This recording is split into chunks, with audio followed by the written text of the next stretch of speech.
성령님은 누구신가? 라는 제목으로 하나님 말씀 함께 나누도록 하겠습니다. 여러분, 우리 그리스도인이 받은 가장 큰 선물은 무엇일까요? 그리스도인들은 하나님께 많은 복을 받은 사람들이고 각양 좋은 은사를 선물로 받은 사람들입니다. 그러나 그 많은 선물 중에 가장 귀하고 값진 선물은 우리 구주 예수님을 우리에게 독생자로 보내주신 구원의 선물입니다. 그 은혜의 구원이 바로 우리에게 주어진 가장 큰 선물이라고 말할 수가 있는 것이죠. 그러나 그에 못지않은 또 하나의 귀한 선물이 있습니다. 바로 성령께서 오신 것입니다. 예수님으로부터 시작한 이 구원이 사실 성령님이 오심으로 우리에게까지 적용되었기 때문에 성령님의 오심은 또 하나의 놀랍고도 크신 선물이라고 말할 수가 있겠습니다. 그것을 기념하는 주일이 바로 성령 강림 주일입니다. 이 역사적인 성령 강림은 여러분이 잘 아시는 오순절에 임했는데, 이 오순절은 6월절 후 50일째 되는 날로, 그래서 오순절이라고 그렇게 지칭하는 것이죠. 그렇게 이후 이제 부활절로부터 50일째 되는 주일에 모든 교회가 이날을 성령 강림 주일로 지키게 되었습니다. 그래서 오늘은 성령 강림 주일로서 성령님이 누구신지에 대해서 함께 말씀을 통해 살펴보기를 원합니다. 예수님께서 승천하시기 전에 제자들에게 당부하신 것이 있습니다. 바로 예루살렘을 떠나지 말고 내게 들은 바 아버지께서 약속하신 것을 기다리라 라는 당부였습니다. 하나님이 약속하신, 아들을 통해 약속하신 것은 바로 성령을 보내주시겠다는 약속이에요. 그래서 제자들은 예수님이 승천하신 후에 마가의 다락방에 한데 모여 주님께서 약속하신, 보내주기로 하신 그 성령을 기다렸고, 마침내 오순절 성령 강림이 역사적으로 임했던 것입니다. 그리고 바로 오늘 이 말씀은 주님이 죽으시기 전날 밤 제자들과 다락방에서 가진 마지막 시간에 주님이 하신 말씀 가운데 가장 중요한 주제인 성령님에 관해 제자들에게 가르쳐 주시는 말씀입니다. 성령님에 대해서 알지 못했던 제자들에게 갑자기 성령께서 임하시면 그들에게 큰 혼란이 있을 것을 우려하여 주님은 자신의 그 죽음을 앞둔 이 시점에 성령님이 누구신지를 가르쳐 주기를 원하셨습니다. 그래서 오늘 말씀을 통해 우리는 이제 세 가지를 볼 것인데, 첫째는 성령님은 누구신가? 예수님이 말씀하시는 성령님에 관해서. 그리고 두 번째는 성령님은 왜 이 땅에 오셔야 했는가? 그리고 성령께서 우리에게 오심으로 말미암아 우리가 받은 중요한 복은 무엇인지를 함께 말씀을 통해 살펴보고자 합니다. 첫 번째 주제는 바로 성령님은 누구신가입니다. 우리 1번을 같이 한번 읽어보겠습니다. 시작. 또 다른 보혜사입니다. 예, 그렇죠. 오늘 말씀에서 주님은 또 다른 보혜사를 너희에게 주사라고 말씀하십니다. 여기서 이제 제일 먼저 생각해 보아야 할 것이, 그러면 보혜사라는 말이 뭐냐? 이 보혜사는 한자인데, 이 한자를 풀어보면 편안하고 하게 하다, 돕는다라는 의미의 보자와 은혜 해자, 그렇죠? 그리고 스승사자. 그래서 이거를 이제 풀어보면 편안하고 지키게 해줘서 도와줄 뿐만 아니라 은혜를 베풀어 주시는 선생님이 바로 보혜사다라는 의미예요. 그러니까 이 보혜사라는 이 단어에는 한 가지의 의미만이 아니라 여러 가지 복합적인 의미가 담겨 있다라고 할 수가 있겠습니다. 그것을 어디에서 더 확인해 볼 수 있냐면, 우리가 다른 버전 영어 성경을 보면 그 내용들을 우리가 실제적으로 확인할 수가 있는데, ESV 성경에 보면 이 보혜사를 헬퍼, 그죠? 그리고 킹 제임스 버전은 컴포터, 아드보켓 카트 뭐 이렇게 해가지고 카운셀러 등등으로 이렇게 번역을 해놨습니다. 그러니까 변호자, 중재자, 위로자, 상담자, 후원자 등으로 이렇게 보혜사가 번역되고 있다라는 것을 우리가 다른 성경을 통해서 확인할 수가 있는 것입니다. 그러면 원래 이 보혜사란 원래 헬라어 단어는 어떤 단어냐? 아까 뒤에다 붙여놨는데 파라클레토스라는 단어예요.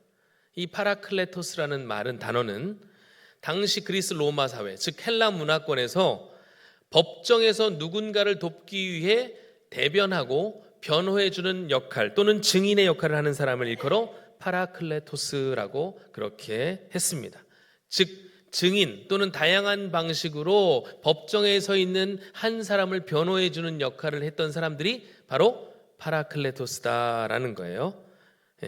그런데 이걸 영어로 번역하니까 다양하게 번역이 되잖아요. 특히 이제 위로자라고 번역을 하기도 하는데, 위로자라는 말은 그렇기 때문에 사실 보면 우리는 오늘날 위로자 하면 우리의 감정과 정서를 위로해주는 그런 차원의 사람이다, 그래서 정도만 이해를 하는데, 사실은 이 위로라는 말은 오늘날의 위로의 개념을 훨씬 더 뛰어넘습니다. 어떠냐면 실제적으로 함께 있음으로 말미암아 힘을 강하게 만들어주는 사람이 위로자라는 거예요. 물론 잘 위로하고 도우면 힘을 얻을 수가 있겠죠. 그러나 조금 더 실제적인 의미가 이 단어에는 담겨져 있다는 거예요. 그러니까 상담자도 마찬가지예요. 그러니까 감정적으로 위로하고 격려해 주는 것으로 그치지 않고 실제 법정에 서 있는 사람을 여러 가지 실제적으로 돕는 사람, 그러니까 실제적인 측면이 훨씬 더 강조된 단어가 이 파라클레토스라는 말입니다. 그러니까 한마디로 정리해보면 보혜사란 우리의 어떤 감정이나 마음을 위로해 주거나 만져주는 분으로 그치는 것이 아니라 우리와 함께 하심으로 우리에게 실제적인 능력을 주셔서 모든 것들을 감당하게 하시는 분이다. 할렐루야. 이게 바로 보혜사가 가지고 있는 의미라는 거예요. 그런데 주님은 이 보혜사, 성령님을 보혜사라고 하시면서 그 앞에 어떤 단어를 붙였냐면 또 다른이라는 말로 설명하고 있어요. 또 다른 보혜사다. 여러분, 또 다른이라는 말은 어떤 의미일까요? 원래가 있다는 얘기예요. 그러니까 우리는 흔히 성령님을 보혜사라는 이름으로 알고 있어요. 별명 정도로, 또 다른 성령님의 이름 정도로만 알고 있는데 사실은 원래 보혜사가 있다는 거예요. 그러니까 보혜사는 한 분이 아니고 몇 분이다? 자, 다시 한번. 원래 보혜사는 몇 분이다? 두 분이에요. 두 분. 보세요. 예수님이 지금 제자들에게 말씀하시는 거예요. 여러분 보세요. 내가 너희에게 또 다른 보혜사를 보내줄게. 이렇게 말씀하셨어요. 그러면 원래 보혜사가 있다는 거예요? 없다는 거예요? 있다는 거예요. 그 원래 보혜사가 누구십니까? 예수님이라는 거예요. 그러니까 우리 예수님이 원래 보혜사고 또 다른 보혜사가 성령님이시라는 거예요. 그러니까 두 분 모두 뭐라는 거예요? 보혜사시다. 두 분 모두 보혜사라는 사실이에요. 예수님이 보혜사라는 사실을 요한일서에서 분명하게 우리에게 말씀하고 있습니다. 요한일서 2장 1절 말씀을 같이 읽겠습니다. 시작. 나의 자녀들아, 내가 이것을 너희에게 쓰면 너희로 죄를 범치 않게 하려 함이라. 만일 누가 죄를 범하면 아버지 앞에서 우리에게 대언자가 있으니 곧 의로우신 예수 그리스도시라. 아멘. 여기서 이 대언자라는 단어가 보혜사라는 말과 같은 단어, 파라클레토스라는 말이에요. 그러니까 아버지 앞에서 우리에게 대언하실 대언자, 보혜사가 있으니 그 보혜사는 곧 누구시라? 예수 그리스도시라. 예수님이 원래 보혜사시라는 말씀입니다. 그런데 문제는 예수님께서 지금 십자가를 지시기 직전이에요. 이제 곧 제자들을 떠나셔야 했습니다. 자신의 사랑하는 제자들과 영원히 함께하고 싶으셨던 우리 주님은 이 제자들을 두고 떠나시는 게 너무나 마음이 편치 않으셨어요. 그래서 원래부터 하나님께서 약속하신 또 다른 보혜사를 너희에게 보내줄 것이다. 그분이 바로 성령님이시라고 말씀하시는 거예요. 헬라어, 고대 그리스어로 이 다른을 의미하는 두 개의 단어가 있는데요. 하나는 알로스와 헤테로스라는 단어입니다. 이 얘기는 뭐냐? 왜 제가 이걸 설명하냐면 알로스라는 말은 똑같은 종류 성질을 가진 것 중에 다른 하나가 있다라는 거예요. 똑같은데 다른 하나가 있다는 거. 그러나 헤테로스라는 말은 전혀 다른 것이 두 개다. 예를 들어 강대상하고 마이크는 성질이 같아요, 달라요? 왜 여러분이 이게 자신감을 상실하셨죠? 이 강대상하고 붙어 있으니까 하나나? 예, 그러면 보면대하고 강대상하고 같아요, 달라요? 이게 헤테로스입니다. 예. 자, 그런데 성경은 또 다른 보혜사라고 할 때 이 원어를 보니까 알로스 파라클레토스라고 하셨습니다. 이 얘기는 뭐냐? 예수님하고 똑같은 능력, 예수님하고 똑같은 신성을 가지신 또 한 분이 계시는데 그분이 바로 성령님이시다 라고 말씀하시는 거예요. 즉 자신하고 똑같은 일을 하고 제자들과 함께 하시고 제자들을 가르치시고 제자들을 이끌어 주실 또 다른 보혜사 성령님이 오실 것이라는 말씀입니다. 사실 제자들은 예수님이 떠나신다는 말을 듣고 너무나 두려웠습니다. 가뜩이나 지금 예수님과 함께하고 있는 이때에도 자신들을 대적하고 자신들의 생명을 위협하는 수많은 사람들로 인하여 너무나 두려운 이 시점에 예수님이 떠나신다고 하니까 너무나 두려웠던 거예요. 그래서 오늘 요한복음 14장에 보면 왜 예수님께서 이 말씀을 하셨는지가 나옵니다. 요한복음 14장 1절에 이렇게 시작하고 있거든요. 너희는 마음에 근심하지 말라. 그러니까 제자들은 예수님이 떠나가신다는 소문을 듣고 이야기를 듣고 너무 두려웠습니다. 그 제자들 가운데 그 마음에 있던 두려움을 주님은 보시는 거예요. 그래서 주님은 영원히 함께 하실 또 다른 보혜사의 존재를 지금 제자들에게 가르쳐주고 계시는 거예요. 나와 동일한 능력에 동일한 힘을 갖고 동일한 일을 행하실 영원히 너희와 함께할 또 다른 보혜사를 내가 너희에게 보내줄 것이다. 네. 심지어 주님은 그렇기 때문에 제자들에게 어떻게까지 얘기하셨냐면 내가 떠나는 것이 오히려 너희에게 유익이라고까지 말씀하셨어요. 여기서 너희에게는 제자들뿐 아니요. 사실은 직관적으로 생각하면 제자들은 예수님과 함께 있는 게 유익이죠. 그런데 여기서 말하는 너희는 제자들뿐 아니라 이후에 하나님의 말씀을 듣고 그리스도인이 되는 모든 사람들. 사실 우리는 예수님을 본 적도 만난 적도 없어요. 그런데 우리가 어떻게 주님과 동행하고 있다고 말씀할 수 있습니까? 성령 또 다른 보혜사의 존재로 말미암아 우리가 주님과 함께 하고 있는 것입니다. 네. 그러니까 우리에겐 유익인 거죠. 주님이 떠나가셔야만 또 다른 보혜사가 우리에게 오실 수 있었기 때문입니다. 그래서 성령님은 누구신가? 첫 번째, 또 다른 보혜사이십니다. 원래 보혜사는 누구세요? 예수님. 예, 예수님이십니다. 두 번째, 성경은 우리 성령님을 진리의 영이라고 말씀하고 있습니다. 예수님께서 17절에 성령님을 일컬어 진리의 영. 우리는 흔히 성령에 대해서 이야기할 때면 어떤 인격적인 측면보다 능력에 초점을 맞춰 이야기하는 경우들이 많아요. 그래서 성령 하면 막 방언받고 예언하고 기적을 일으키고 물론 맞습니다만 사실 성령 하나님께서 우리에게 오셔서 이 땅에서 하시는 가장 중요하고도 가장 본질적인 사역은 무엇인가? 진리를 깨닫게 하시는 분이라는 거예요.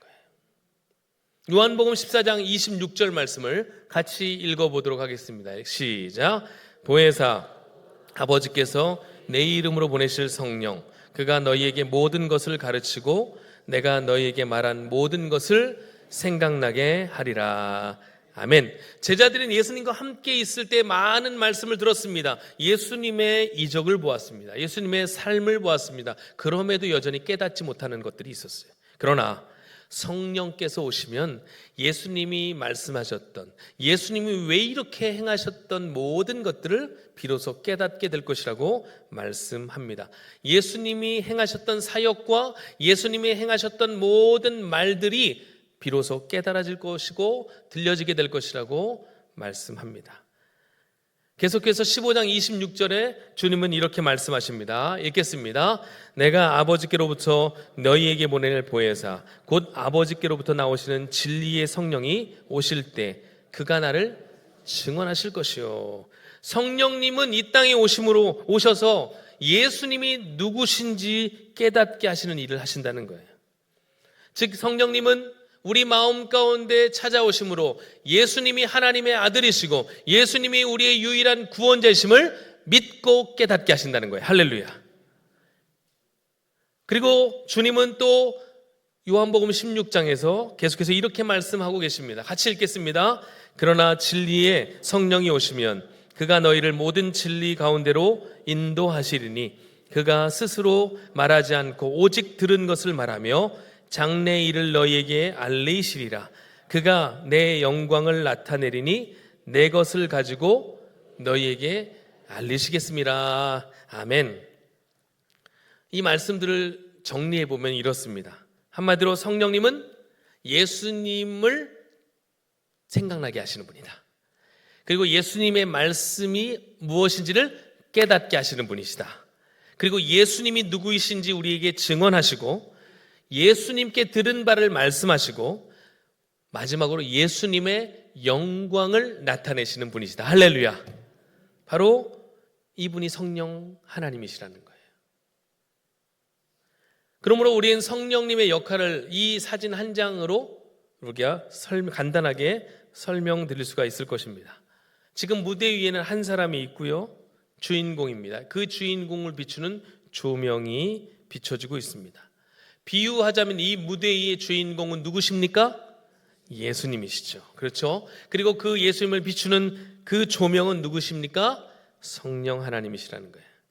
만약 이 조명이 주인공인 예수님을 비추지 않고 관객을 비춘다거나 다른 벽면을 비춘다면 여러분 그 상황은 얼마나 이상한 상황이 발생합니까? 그렇죠? 성령님은 철저하게 말씀이신 예수님이 누구이시고 그가 어떤 일을 행하셨고 예수님에 관한 진리를 깨닫게 하시고 중요한 것은 그 예수님이 나의 구원자이심을 믿고 고백하게 하신다는 것입니다. 그래서 우리는 이러한 성령을 일컬어 진리의 영이다 라고 말씀하는 거예요. 그리고 이 진리의 영이신 성령은 기록된 하나님의 말씀 성경을 통하여 우리에게 더 잘 구원의 진리를 알게 하신다는 것입니다. 여러분이 지금 말씀을 듣고 깨닫는 것은 성령께서 하시는 일인 줄 믿으시길 바랍니다. 여러분 쉽다고 깨달아지는 게 아니에요. 사실은 예수 믿는 사람에게 가장 쉬운 진리는 구원의 도입니다. 예수 믿고 하나님의 백성이 되었습니다. 아멘 안 하시는 분은 나중에 따로 하실 거예요. 다시 한번 예수 믿고 하나님의 백성이 되었습니다. 쉬워요 어려워요? 다시 솔직히 쉬워요 어려워요? 쉽잖아요. 예수 믿으면 하나님의 자녀 되고 구원받은 백성이 되는 거 이처럼 쉽고도 간단한 진리가 어디 있습니까? 그러나 성령이 거하지 않으면 이 쉬운 진리가 세상 어려운 진리가 되는 거예요. 도무지 납득이 안 되는 이해가 되지 않는 그러한 뭐라고 할까요? 설명이 안 되는 이야기가 되는 것입니다. 그러면 두 번째 성령님은 왜 이 땅에 오셨는가? 예수님께서는 이 자신의 죽음을 앞두고 이 중요하고도 이 값진 시간에 자신과 함께 했던 추억을 얘기하시기에 앞서 성령 하나님을 왜 얘기하시는 것일까? 제자들 곁을 떠나는 게 못내 아쉬워서일까요? 아니면 미련이 남아서일까요? 아닙니다. 그 이유는 우리들과 영원히 함께하기 위해서이고 우리 안에 거하시기 위해서라고 주님은 말씀합니다. 그러면 성령께서 우리와 함께 하신다는 것, 우리 안에 거하신다는 것은 무엇을 의미하는 것일까요? 오스트레일리아와 파푸아 뉴기니라는 섬 사이에는 코랄의 아주 좁은 해협이 있습니다. 이 S자형 이 해협의 간격은 20m가 채 안 된대요. 그러니까 큰 선박의 폭 정도밖에 되지 않는 거예요. 그러니까 엄청 물살도 세고 그 밑에는 산호초로 덮여 있는 그러니까 난관이 이 해협을 건널 때마다 항상 있다는 거예요. 그래서 이 해협을 지나가는 배를 그렇게 운행하는 그렇죠. 이 선장은 이 항로에 대한 경험이 많은 선장만이 이 배를 운행할 수가 있다는 것입니다. 건너본 자가 경험이 없는 사람은 이곳을 갈 수가 없다는 거예요. 우리의 삶도 어찌 보면 이 코랄해의 좁은 해협과도 같아요. 그것을 통과하지 못하면 앞으로 나아가지 못합니다. 좌초되고 파산합니다. 험한 풍파에 우리의 인생이 망가지는 거예요. 그러나 우리가 안전할 수 있는 유일한 이유는 그 좁은 코라레를 지나가는 그 배에 탁월한 선장이 있는 것처럼 우리 인생의 배에는 우리의 선장 되시는 주님이 계시기 때문에, 성령님이 거하시기 때문에, 그 성령님께서 우리에게 그 가야 할 바를 알게 하시고 깨닫게 하시고 우리를 인도하시는 성령님이 우리와 함께 하신 때문인 줄 믿으시길 바랍니다. 세상 사람들과 우리와의 근본적인 차이가 여기에 있는 거예요. 세상 사람들은 성령님을 볼 수도 없고, 영이시니까 당연히 못 보는 건 당연하고 알 수도 없습니다. 왜냐하면 예수님을 인정하지 않는 사람은 성령님도 인정할 수 없고, 사실은 예수님을 인정하지 못한다는 것은 성령이 그 안에 거하시지 않는다는 거예요. 우리가 보이지 않는 이 성령 하나님과 어떻게 동행한다고 말할 수 있습니까? 우리가 보이지 않는 이 성령 하나님이 우리 안에 거하신다는 사실을 어떻게 증명할 수가 있습니까? 여러분 한번 여쭤볼게요. 여러분 안에 성령님이 계십니까? 여러분의 삶을 성령님이 주도하고 계십니까? 어떻게 증명하시겠어요? 어떻게? 뭐 표 받으셨어요? 표? 인증하는 뭐 코드 받으셨나요? 코드 받았죠. 어떤 코드? 예수님을 나의 구주로 영접하고 고백하는 사람은 성령이 내주하고 있다는 사인이라는 거예요. 여러분은 예수님이 여러분의 주인 되심을 믿으십니까? 여러분의 구원자 되심을 확신하십니까? 그러면 성령님이 거하신다는 사인이에요. 간단한 거예요. 여러분, 세상과 교회의 차이, 그리스도인과 비그리스도인의 차이는 성경을 많이 하는 것도, 어떤 봉사를 많이 하는 것도, 어떤 일을 많이 하는 그런 차이가 아니고, 그 결정적인 차이는 성령님을 아는가, 그 성령님을 내 안에 모시고 살아가는가의 차이라는 거예요. 그렇기에 주님께서 제자들을 떠나가시면서 아버지께 구하여 또 다른 보혜사이신 성령님을 우리 가운데 보내신 이유는 너무나 분명합니다. 우리는 성령님의 도움 없이는 단 한순간도 살아갈 수 없기 때문에 그래요. 신자로서 살아가지 못할 뿐만 아니라 이 험난한 세상, 한 치 앞도 예측할 수 없는 이 세상을 우리 힘만으로 살아갈 수 없기 때문에. 그래서 요한복음 15장에서 예수님은 우리에게 이렇게 말씀하셨습니다. 너희가 나를 떠나서는 아무것도 할 수 없습니다. 보혜사 성령님이 우리 안에 거하지 아니하시면 우리는 거듭날 수도, 하나님의 말씀을 깨달을 수도, 이렇게 예배의 현장에서 은혜를 받을 수도 없다는 거예요. 성령님이 계시지 않으셨으면, 성령님이 임하지 않으셨으면 제자들은 복음을 전할 수도 없었고, 초대교회의 놀라운 교회의 역사는 이루어지지 않았을 것입니다. 교회뿐만이 아니죠. 우리 개개인의 삶 역시 마찬가지. 매일의 삶 가운데 매 순간 우리의 선장 되시는 성령님을 우리는 필요로 합니다. 우리에게 말씀하시고 깨닫게 하시고 늘 바른 길로 우리의 삶을 인도하시는 그분, 그 분이 바로 여러분 안에 거하시는 성령님이심을 믿으시길 바랍니다. 그래서 주님은 지금 육신으로는 우리와 함께 하지 않으시지만 성령님을 보내주심으로 이렇게 말씀하시는 거예요. 18절에 내가 너희를 고아와 같이 버려두지 아니하고 너희에게로 오리라. 여러분, 부모 없이 살아간다는 게 얼마나 힘들어요.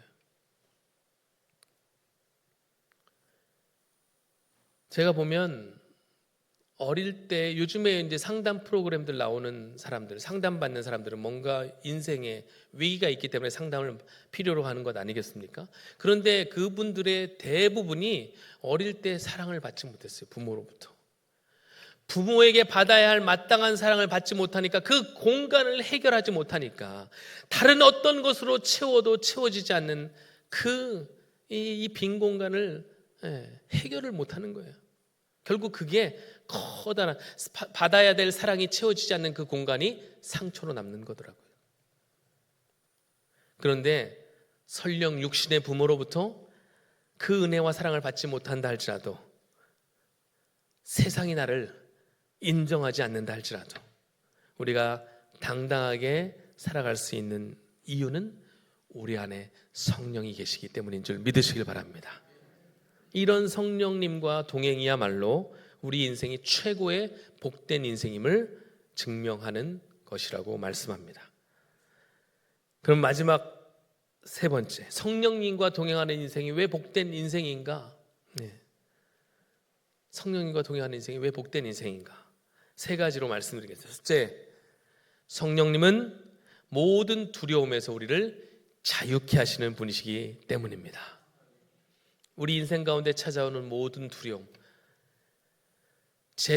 주님과 함께하고 있다는 그 제자들조차 세상이 감당이 되지 않아 찾아오는 그 두려움, 그러나 성령님이 임하시면, 우리에게 찾아오시면 모든 두려움에서 우리를 자유케 하시는 분이시라는 사실입니다.